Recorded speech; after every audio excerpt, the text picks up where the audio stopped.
Alright, welcome back to the Recipe Analyst. Today I'll be making Chinese fried rice from Joshua Weissman's video comparing Chinese fried rice and Thai fried rice. And to start, I'm going to go ahead and chop half a small yellow onion. Of course, I have to peel it first, and to chop it, I like to slice it like this and then go against the grain of the way that I just chopped it. Next, I'm going to peel 2 small carrots, and then I'm going to chop that into a similar size as the onions, just so all the vegetables are cooked at a similar rate. Next, I'm going to chop up some garlic, so of course I have to peel it, and then I'm going to chop it into a relatively fine dice or mince. Next, I'll work on the green onions and chop that into small pieces. And then I'll add the carrots, half the garlic, and the onion into a bowl, since that's all going to go into the wok at the same time. And then I'll put the green onions in a separate bowl, and then in a smaller bowl I'll put the rest of that garlic. And then I'll go ahead and measure out half a cup of the green peas and add that to that bowl. Next, I measure out about 6 ounces of shrimp. I bought deveined but easy to peel shrimp to save a little extra money, but of course you have to take the time to remove the shells. And once the shells are removed, I go ahead and chop up the shrimp into smaller pieces. And I transfer it all to a bowl so it's easier to add to the wok when it's ready. Now I can go ahead and make the sauce, which is just some soy sauce and then some Shaoxing wine, which you can find at a specialty store. I went to my Asian store to find it, and some roasted sesame oil. Mix that up. You are supposed to add some black pepper as well, so I add that later.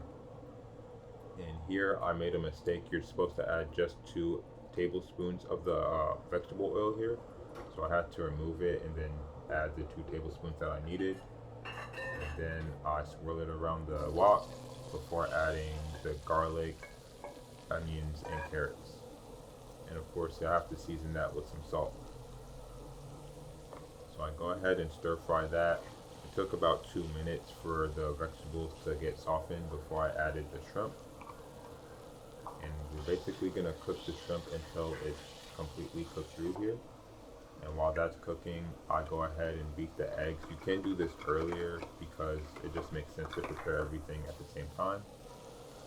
Now I have my pre-cooked rice that I cooked the previous day and had in the refrigerator overnight.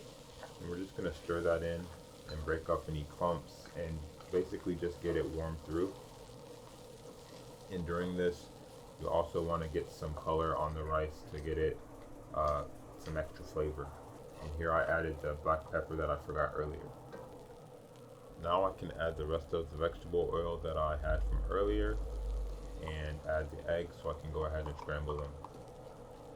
So basically just making scrambled eggs here, and then once it's all cooked through, you can go ahead and toss it throughout the rice and mix it until it's evenly combined. I had a little bit of sticking from the eggs and the rice, so while I was mixing it together, I did scrape down the bottom and the sides. Now I can add the peas, the green onions, and the sauce and mix that through. And the sauce does help loosen up anything that's stuck on the bottom, so it's not the end of the world if you have some sticking prior to this step. And once the sauce and green onions are mixed through, I take it off of the heat, and then I can add the remaining garlic to the rice. You can also have some extra green onions waiting, so you can use that as garnish. So what did I think of this fried rice? Honestly, I wasn't too impressed with it. If you've ever ordered fried rice from a chicken wing restaurant, this is pretty much on par with that.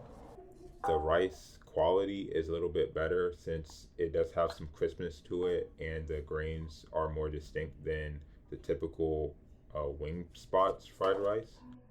I'll also say that the vegetables are fresher than what you would get at the average restaurant. Besides that, the shrimp is also pretty well cooked. I thought it might get a little overcooked since it was put in so early, but it's pretty much perfect.